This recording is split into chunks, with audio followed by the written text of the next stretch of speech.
ইন্দোনেশিয়ায় ফেরিতে অগ্নিকাণ্ডে 5 জনের মৃত্যু হয়েছে, নিখোঁজ 41 জন। 271 জন যাত্রী এবং 39 জন ক্রু মেম্বারকে নিয়ে যাওয়ার পথে ইন্দোনেশিয়ার মাদুরা দ্বীপের কাছে আগুন লেগে যায় এই ফেরিতে।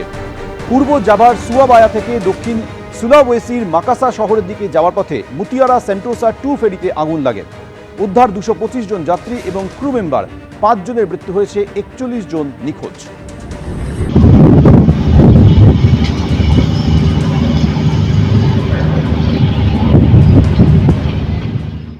পশ্চিমবঙ্গে আস্তিকের পরিবেশ ফিরে এসেছে। পশ্চিমবঙ্গে এসে বললেন ত্রিপুরার মুখ্যমন্ত্রী। রাজ্যে এসে তারকেশ্বর মন্দিরে পুজো দিলেন। হেলিকপ্টার থেকে দর্শনার্থীদের উপরে পুষ্পবৃষ্টিও হল। এখানে বাবা তারকেশ্বরের কাছে প্রার্থনা করেছি, মাথা ঠেকেছি এবং এখন পশ্চিমবাংলায় একটা আস্তিকের পরিবেশ এসছে। আগে নাস্তিকের পরিবেশ ছিল।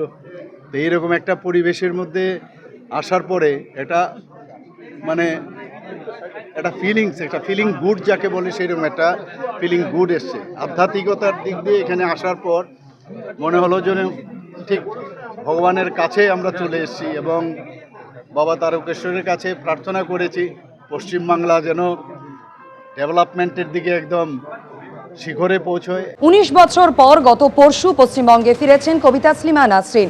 গতকাল তার একটি অনুষ্ঠান ছিল যেখানে মঞ্চ থেকে তাসলিমা নাসরিন তিনি জয় গোস্বামীকে মঞ্চে উঠে আসতে অনুরোধ জানান। আর ঠিক তখনই দর্শক আসনে একটি উত্তেজনার তৈরি হয়, যার ফলে কবি জয় গোস্বামী মঞ্চে না উঠে প্রথমে দর্শক আসনে যান এবং তারপর সেই অনুষ্ঠান ছেড়ে বেরিয়ে গিয়েছিলেন। আজ সাংবাদিকদের মুখোমুখি হয়ে সেই প্রসঙ্গে তাসলিমা নাসরিন বললেন, আমি জয় গোস্বামীকে ডেকেছিলাম, তাকে মঞ্চে উঠতে না দেওয়া আমার অপমান। রাজনৈতিক মত ভিন্ন হতেই পারে, কিন্তু সবার মত প্রকাশের স্বাধীনতা থাকা উচিত। আমার খারাপ লেগেছিল, কারণ ওটা তো শুধু জয়কে অপমান করা হয়নি, আমাকেও অপমান করা হয়েছে, কারণ আমি তো জয়কে ডেকেছিলাম। তো আর আমি আমার যে ভাষণ ছিল সেখানে তো আমি বাক স্বাধীনতার কথাই বলেছিলাম, যে আমাদের ভিন্ন মত থাকতে পারে কিন্তু সবাইকে কথা বলতে দিতে হবে, কারো কথা বন্ধ করে দেওয়া ঠিক নয়। আমি তো ঠিক যে কথাটাই বলেছিলাম। যারা আমার কথা পছন্দ করেছিলেন তাদের মধ্যেই কি তারা ছিলেন যারা জয় গোস্বামীকে মঞ্চে উঠতে দেননি? তাহলে তো দুরকম হয়ে গেল না? একদিকে একজন যখন মত প্রকাশের অধিকারের পক্ষে বলছে তখন তোমরা তাকে সমর্থন করছো, কিন্তু মত প্রকাশের অধিকারের জন্য যখন বাস্তবে তিনি আরেকজন কবিকে ডাকছেন, তুমি তখন তার কথা শুনতে চাইছো না। তাহলে তো আমার তো খারাপ লাগবেই, আমার লেগেছে এবং আশা করি এইরকম অবস্থা আর হবে না, কারণ কলকাতা প্রগতিশীলদের শহর।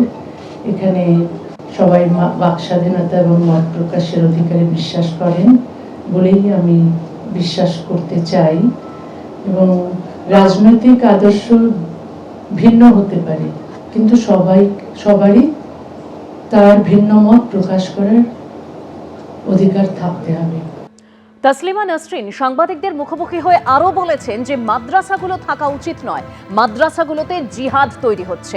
দেখুন, আমি মাদ্রাসা সম্পর্কে যতটুকু জানি, বাংলাদেশের মাদ্রাসা সম্পর্কে আমার যেটা মনে হয় যে মাদ্রাসাগুলো থাকা উচিত নয়।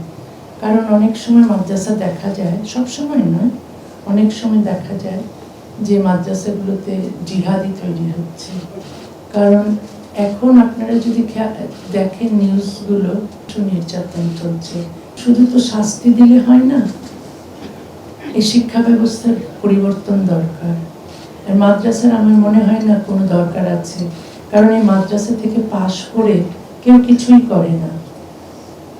মানে কেউ এটা হচ্ছে কি যে ওরা এক ধরনের ভিক্ষে করে খায়, চাঁদা তোলে খায় না।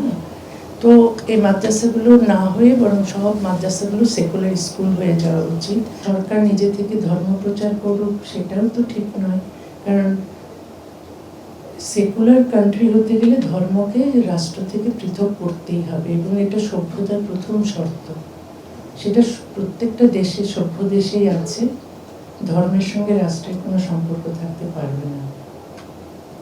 তো এইসব অনেক কিছু আছে যেগুলো করলে সমাজ উন্নত হয়, হ্যাঁ, রাষ্ট্র ব্যবস্থা ভালো হয় এবং মানুষ অনেক অধিকার এবং স্বাধীনতা নিয়ে বাঁচতে পারে। এক সরকার আমাকে থাকতে দেয়নি, এক সরকার আমাকে আসতে দেয়নি, এই সরকার আমাকে আসতে দিয়েছে, এটাই পার্থক্য বললেন লেখিকা তসলিমা নাসরিন। পার্থক্য তো আছেই। এক সরকার আমাকে বের করে দিয়েছিলেন, দ্বিতীয় সরকার আমাকে আসতে দেননি, তৃতীয় সরকার আমাকে আসতে দিয়েছেন। তো তিনটে পার্থক্য তো আছে। আমি বিশ্বাস করতে চাই যে এই সরকার মত প্রকাশের অধিকারে বিশ্বাস করেন, এই সরকার বাক স্বাধীনতায় বিশ্বাস করেন। শুধু আমি আসতে পেরেছি, আমি ভিন্ন মত প্রকাশ করলেও আমি এখানে এই শহরে বা এই রাজ্যে প্রবেশ করার স্বাধীনতা পেয়েছি, সেটাতেই আমি সীমাবদ্ধ থাকতে চাই না। আমি চাই অন্য যাদের ভিন্ন মত আছেন তারাও যেন একই রকম স্বাধীনতা উপভোগ করে। এবিপি আনন্দ, এগিয়ে থাকে, এগিয়ে রাখে।